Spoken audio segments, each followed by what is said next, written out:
Hi everyone, welcome back to my channel. My name is Gina Marie Agderian. I am the author of The Faceless Woman and The Letters in the Old House, both available on Amazon in paperback and Kindle. I will have a link to purchase both books in the description below. So today is another episode of Book Talk. If you are new here, this is a series where I talk about a book that I recently read, what I liked, what I didn't like, and ultimately help you determine if you might like to read this book. So today I am talking about Let's Not Go Overboard here by Erica Hendry. And this book was very kindly sent to me by Grand Central Publishing. This will be published on June 2nd, 2026. So this is an ARC or advanced reader copy. And I'm super grateful to the folks at Grand Central Publishing. So thank you so much for thinking of me and sending me this book. I absolutely loved this book. It was great. It's a perfect summer read. So it's coming out in early June, which makes it a great plane ride read, beach read, lake read, poolside read, backyard read, wherever you're going to be hanging out this summer.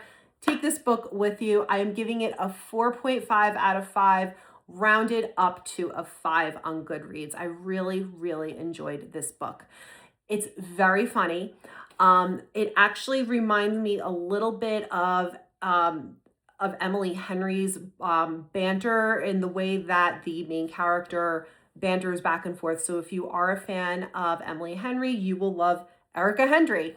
So this story is about a woman named Melanie Hoffman, who is an attorney. So I love that she's smart and capable and cool, and she's funny. And she really is going through it. She lost her best friend over a year ago, and she is just really struggling. Her best friend had unfortunately passed from cancer.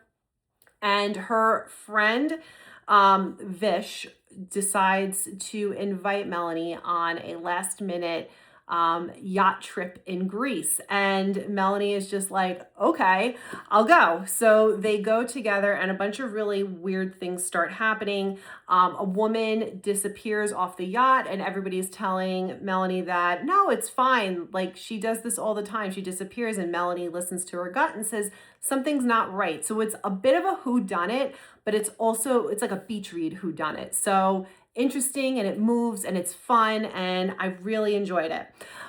There are a lot of millennial pop cultural references in this book, which I loved, and it's very clear on the back. There are no surprises when you read the synopsis of the book. There are a lot of millennial pop culture references in this book. So I understood all of them because I myself am a millennial. If you are not a millennial, you will definitely still enjoy this book, but you may have to just kind of think for a second about what they're referring to.